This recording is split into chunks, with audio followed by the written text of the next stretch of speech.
Thanks for tuning in to another episode of the Forgotten Hockey Players of Broadway, a nostalgic look back at our favorite Rangers from the 60s, 70s, and 80s.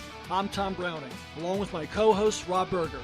We can be heard on Google Play, iHeartRadio, YouTube, iTunes, Spotify, and of course, our website at gotommyboyproductions.libsyn.com. That's gotommyboyproductions.libsyn.com.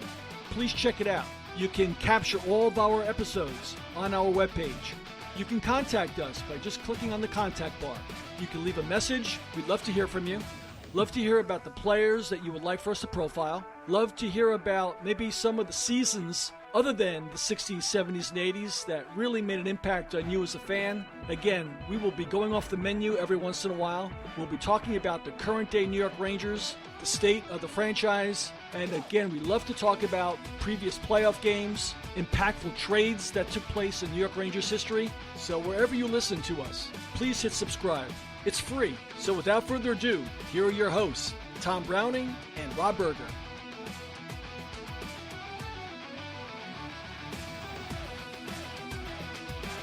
Welcome to another episode of the Forgotten Hockey Players of Broadway. I'm Tom Browning, along with my co-host Rob Berger and my son Mike Browning. Guys, I hope you're doing well. Anything exciting, breathtaking in the world of sports besides the Dodgers this close to eliminating the Rays? Rob, we'll start with you. I guess Taylor Hall practiced today with Buffalo, so that's pretty exciting. The state of New York got a big free agent this offseason. Absolutely. I thought camps were closed. I didn't think they were open yet. He was up. He was skating. I don't know what. Obviously, it was. I guess it was. It wasn't a team practice, and he was just wearing the team colors. Oh, okay. Yeah, it wasn't a sanctioned league practice. Although camps for that handful of teams that haven't played hockey in a really long time, they will get an open camp early. They will. 2 weeks, I think. Oh, no, 10 days. I think 5 to 10 days, I think. It's their option. For a lot of these teams, whatever it takes. Yeah. Well, Jack Eichel's got to be very happy about Taylor Hall. Did we touch on the Lightning win the Cup during the last show, or was that? I think the game was going to be played that night. Our show was on a Friday, and I think the Lightning went on to win the Cup later that evening. Is that right? I think that's how it worked out. That's how I remember it. So with that said, and if I'm wrong, I could always edit it. They finally did it. They finally captured the Cup, Cooper's first Cup. A couple of the Rangers are first-time Stanley Cup champions. Mike, what are your thoughts about that? Shattenkirk. And you got to feel good for him, too, because, he was a divisive player with the Rangers. But, I think there are a lot of people that recognize the skill and recognize that perhaps he was being deployed a little bit poorly by Alain Vigneault. And, not only did he get a chance to compete for a cup and win, but he finally got a chance to play with Ryan McDonagh because it didn't happen with the Rangers.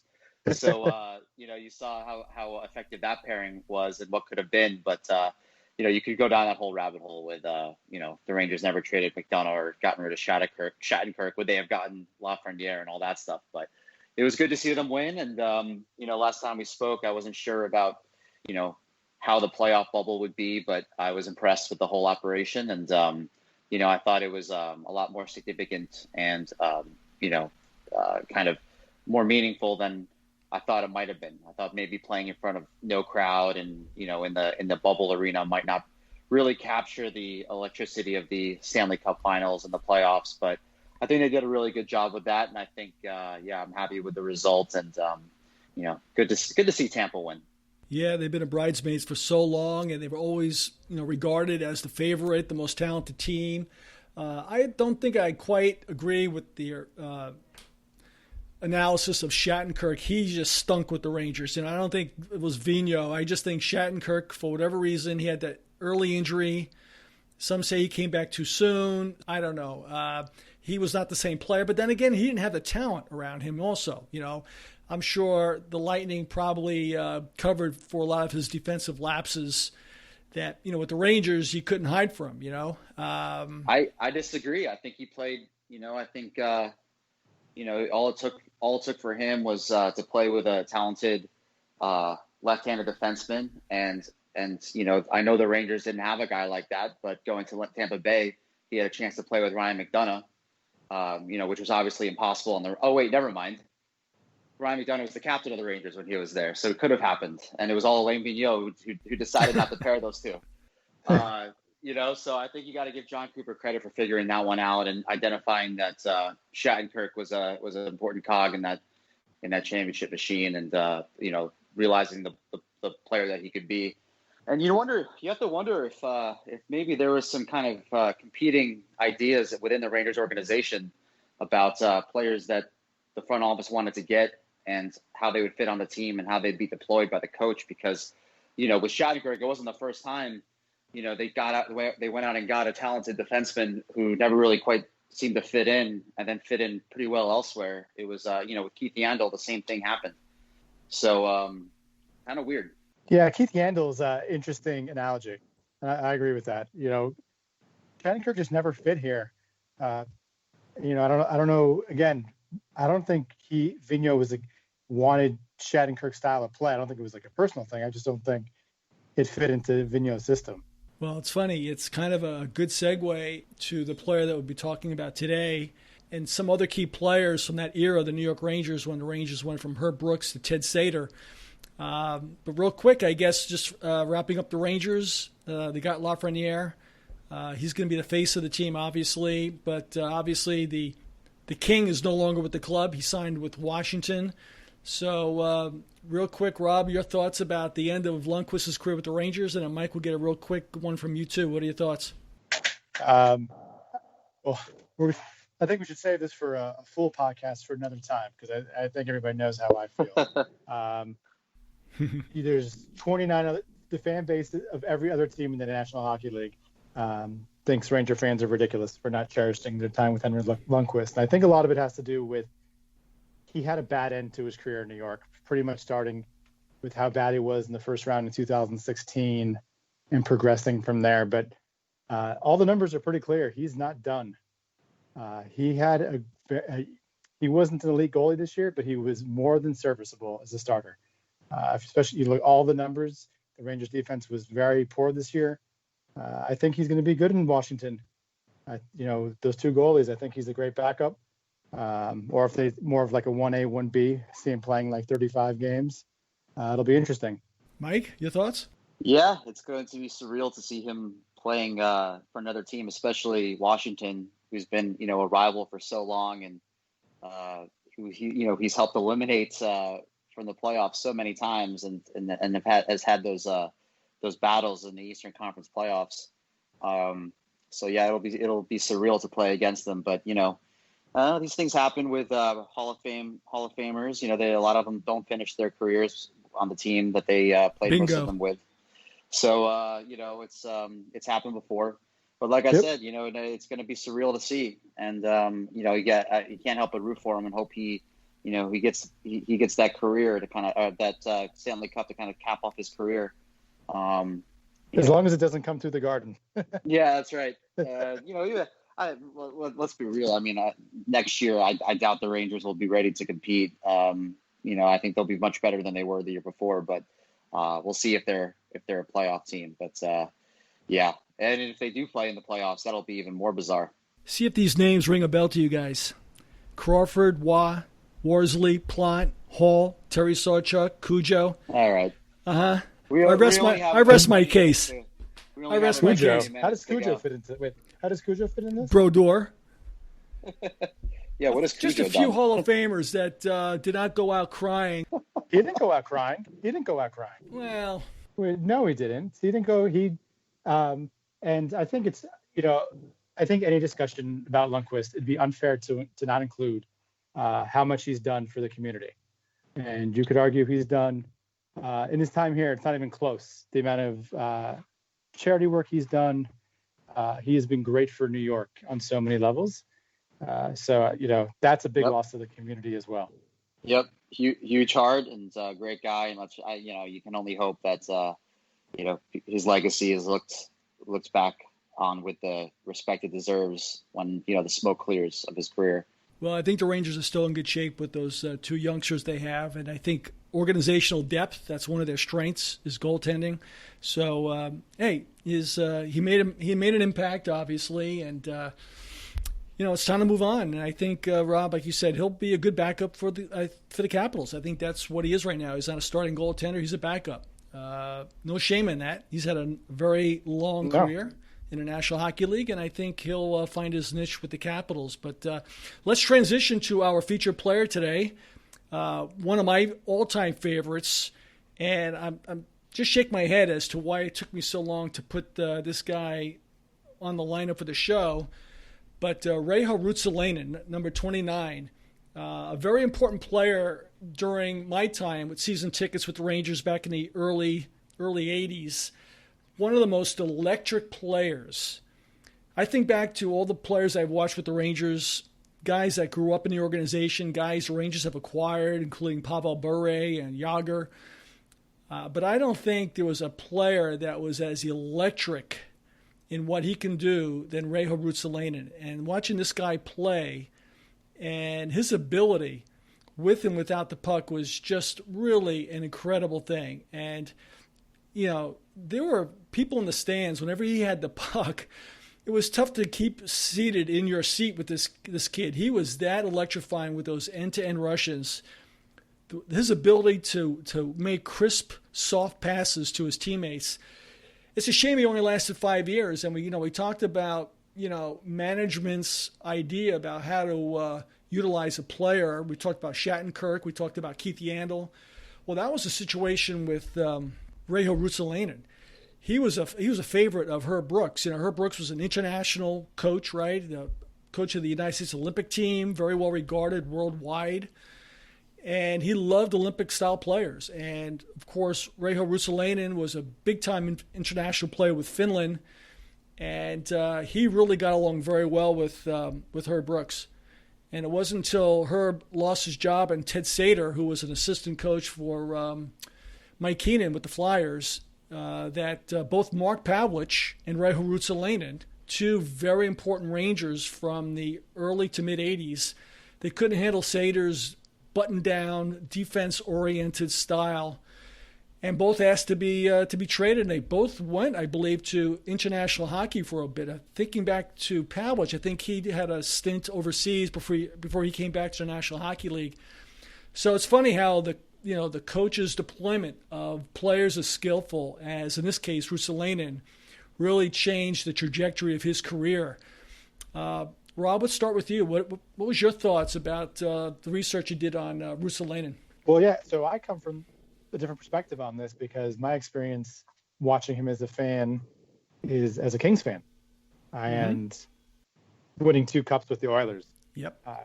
And I think the most painful experience with him, I mean, that might be a little too strong, was the second cup, because that year Edmonton swept the Kings in the second round, and Ruotsalainen had a big series.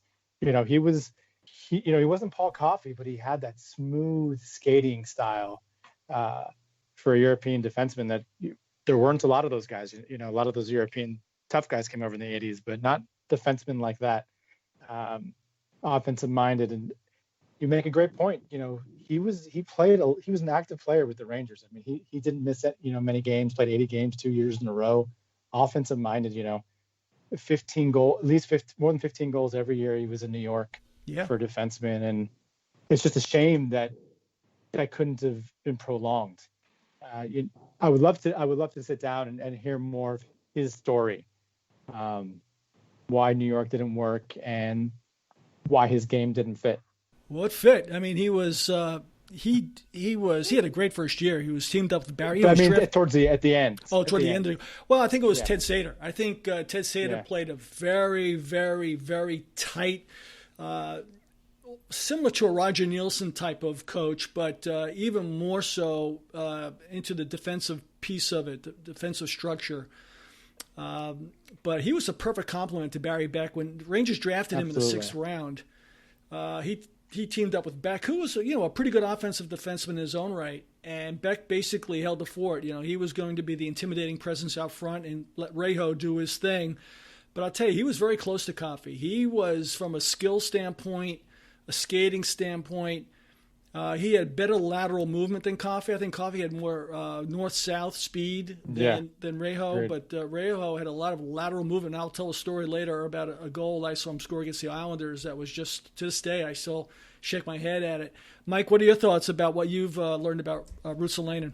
Probably another guy who was ahead of his time. I mean, he was a tiny player, especially for a defenseman.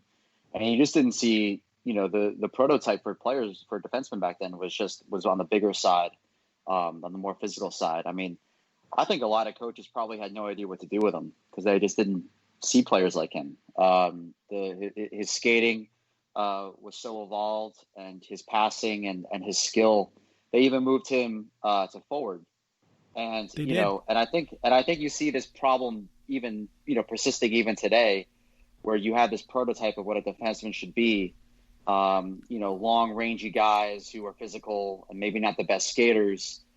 You put them at defensemen, where small, quick guys with good lateral speed, good hands, good skill, they're a forward. Whereas, it goes far beyond that. You can't have a certain kind of physical prototype for a defenseman and a forward. Sometimes guys are just, they have better instincts on one position than, at one position more than the other, and there's a better fit. And I think that's kind of what killed him in his career, may have kind of cut his North American hockey career short. The fact that you'll take a look at him, you take a look at his skills and his measurables, and you just your first instinct as a coach is to put him at forward. And I think that's exactly what happened. And I think it might have been a lack of understanding of the international game and how it could translate to North America. Herb Brooks probably knew about that more than most, but a lot of coaches didn't. So he probably preferred to play back in Europe when he just wasn't being deployed and utilized the right way in North America. Yeah, Rob, anything to add to that? Yeah, it's that North American European thing. You bring up the lateral movement, and I think a lot of that might be from the big ice. He was such a successful defenseman on the international stage, starting from World Championships, played in the Olympics. On a lighthearted note, it's fun being on a Rangers podcast and talking about good moves that Glenn Sather made. Well, yeah, that's the thing. That's the irony, right? I mean, he fit hand in glove with international style hockey that the Rangers deployed with Herb Brooks as coach. And again, the Rangers had about half a dozen players from that gold medal winning team in 1980. Other players were sprinkled throughout the league, but the Rangers had quite a few, including Mark Pavlich and Dave Silk and Steve Baker and a few others. And it was just perfect. He was just perfect. He fit in very, very well. And then later on, brilliant move by Glenn Sather. And, too bad he didn't replicate that when he took over the Rangers. He left all his savvy in Edmonton. But look at the Oilers, the makeup, all the European players they had on the club. So they had a kind of a European flavor to the team as well. And I think that's why he fit in so well. But, his stint with Edmonton was as their designated playoff superstar, right? He only played 20-some-odd regular season games over two stints with Edmonton, but he played full playoff seasons twice and won 2 Stanley Cups, including the very last game of his career. So Sather knew how to work it. He really stole Ruotsalainen from the New York Rangers. After Ruotsalainen left the club, he was still under contract with the Rangers. But Rangers didn't know how to deploy him anymore with Ted Sather as their coach, so he was just floundering over in Switzerland, I believe. Sather said, this is a great chance to, get a great player for New York Rangers, and again, and he won 2 cups with Edmonton. One year he led the club in playoff points. So, it was brilliant moves by Glenn Sather. As a matter of fact, he actually kept him on the roster, from what I understand, after he announced his retirement. When he went back to Europe to play for good, he still kept him on the payroll in the event that if he changed his mind and Edmonton made the playoffs again, they would bring him back. So, they called him Rent-a-Rexi, I guess, because, and that was his nickname, Rexi or Plexi, when he came up with the Rangers, because he had such a hard shot. But in the beginning of his career with the Rangers, it was not the most accurate. and you'd hear a tremendous bang off the plexiglass behind the net because until he was able to tame that shot and get it on net. But that's kind of his story with how he was able to win 2 cups with Edmonton. Quite a player, He made the All-Star team in '86. That was the year the Rangers lost to the conference finals to Montreal. He had a great, Mike, you touched on his season, his best season, 84-85, when he had 73 points, and I believe 25 games of that he played left wing with Mark Pavlich at center, and I believe it was Dave Silk at right wing, or maybe it was Anders Hedberg at right wing. So he had a lot of versatility. He could play forward, and he had that electric end-to-end rush capability as a defenseman, and just a dynamite shot from the point. That lateral movement that he had, he was able to, on a power play, he was able to find himself after give and goes, find himself positioned in a slot for that incredible wrist shot and slap shot that he had. And he was a deadly player. Rob, you touched on it. 18 goals his first year, 16 his second, 20 his third, 28 his fourth, and 17 his last year. And he never had less than 56 points, which is quite a feat for a defenseman. What else, Rob, that really impressed you with Reijo Ruotsalainen? Yeah, I mean, I think we've hit on it all. He comes from an era, these early '80 teams, and we've spent a lot of time talking about the forgotten guys from the '70s. But I think from a Ranger fan perspective, I'd love to do a survey and see what current Ranger fans think of him and how many know him. And it's a shame because those early '80 teams definitely had some. Not as much as you'd like, but definitely had some skill, and it was a transition era for that team. He should, that famous book, from about 10 years ago, 100 Ranger Greats. He made the top 100. We joke about where Mike Gartner fit on that list. We talked about that a couple of times and how he compares. But definitely a forgotten great from Rangers past. That's why I shake my head, Rob and Mike, because he is the personification of a forgotten Ranger.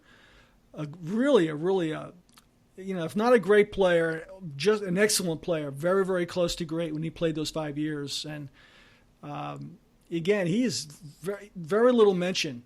Even today, I mean, you watch MSG, you hardly ever hear Reijo Ruotsalainen, mentioned. I don't know if he's active or not. Maybe he's more active with Edmonton. I know he's coaching. He definitely is. Yeah, was that right? Yeah, and I think, again, we'll bring this up again, too, that I think the Rangers do such a bad job of recognizing things outside of 1994. Obviously the Islanders really focus on only 4 years, but I think the Rangers can do more. And granted, Tom, you brought up the loss of footage and the archives.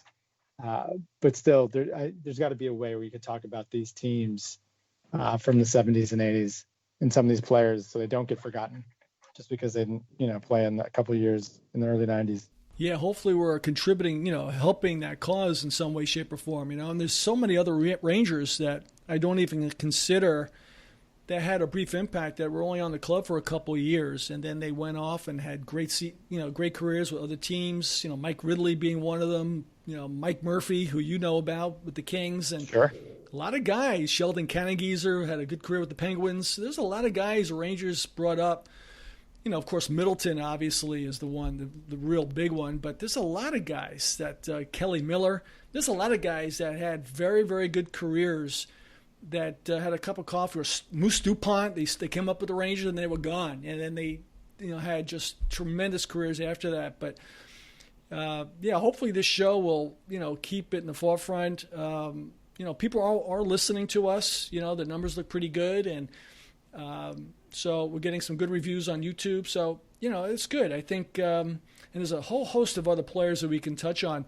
Mike, anything else regarding Ruotsalainen that we didn't touch on that stands out? He is coaching right now over in Europe, so obviously he's still very visible on the international stage. Anything else that you were able to pick up that raised an eyebrow? Anything that was interesting for you? Well, I just think, as we mentioned, with those kind of mid-'70s, late '70s, early '80s teams that had so much kind of heartbreak and disappointment attached to them, and we saw that, that the Rangers kind of pivoted to this almost obsession with toughness and grit, and not to be outdone by the Flyers and the Bruins of the era. And we talked about how, that kind of lives on to this day. And I think Ruotsalainen was a casualty of that. And he didn't fit the mold. And as a result, you saw him be underutilized and underappreciated. And then, you saw what he did when he went to go to Edmonton. And, those who don't learn from the past are doomed to repeat it. And I think even to this day, the Rangers still do that sometimes. They don't know what they have. And then you see what they do on other teams. So, it's something that's happened in hockey for decades, and something that's happened to the Rangers for decades. And, I think ultimately the lesson is always bet on skill. And that's something that the Oilers did in all those years when they were winning cups, just accumulate as many high-end, high-skill players as you can, and good things happen. Yeah. So, you know what I mean? And I think that's the lesson to be learned here. So, the next Ruotsalainen that comes along, make sure he doesn't get away. Yeah, well, I think I'll just end it on this note. The story, there was a game, it was March of 1983. I had season tickets behind the net, upstairs in the blue seats, of course, and they were playing the New York Islanders. And the Islanders, this was 1983, so I guess the Islanders were approaching their third, it was the 82-83 season, so I guess the Islanders would have won their third consecutive Stanley Cup at the end of that season. But they were in a little bit of a funk. I believe they were behind the Washington Capitals in first place. The Rangers had won 6 games in a row. Glenn Hanlon was just playing out of his mind, who was, again, one of my favorite goalies with the Rangers, a fiery, red-headed kid, left-handed goalie, not afraid to show his emotion, not afraid to drop the gloves himself. The team was just, Herb Brooks really put together a very entertaining team. Oftentimes they were called the Smurfs because they were small but very skilled. The Dave Silks, the Mark Pavliches, the Anders Hedberg, Ulfie Nielsen's. They had a lot of shifty players. Reijo Ruotsalainen was an incredibly important player for that club. And there was a 1-1 tie late into the game.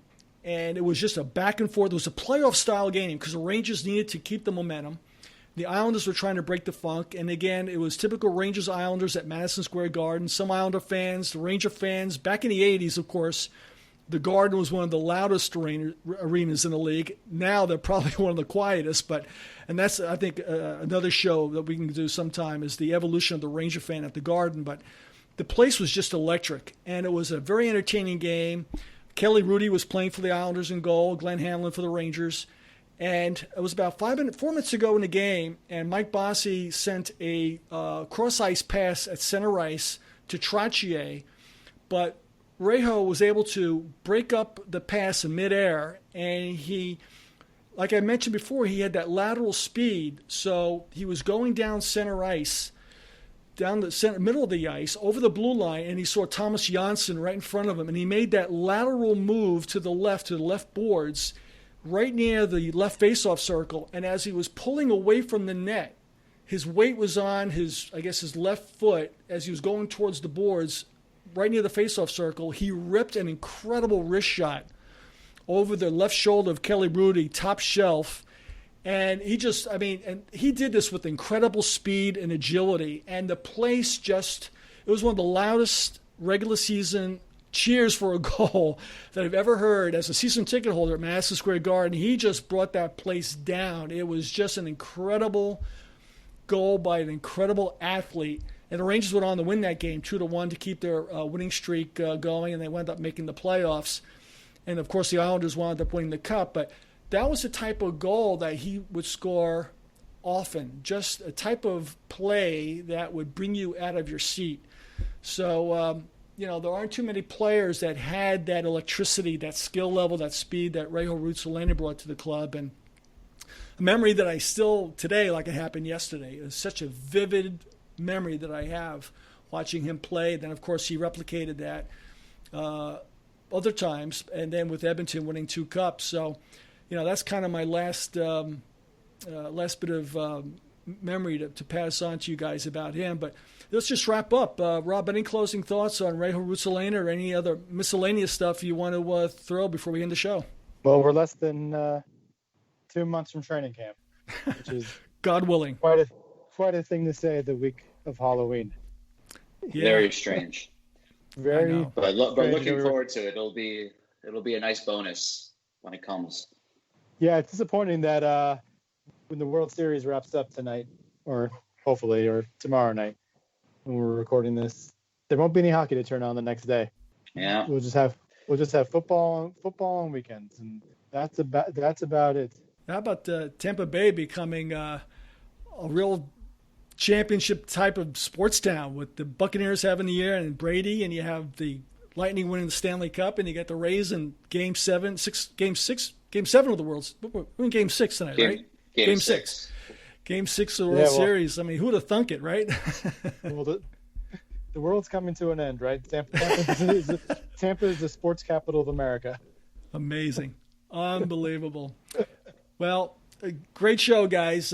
Thanks again for participating, and I want to thank you, the fans. Again, if you have players that you'd like for us to profile, topics you'd like for us to discuss, please leave it on the website. Robin and myself and Mike will give it some serious consideration, and so we'd love to have your feedback on that. So on behalf of Mike Browning, Rob Berger, I'm Tom Browning, saying thanks for tuning in for the Forgotten Hockey Players of Broadway.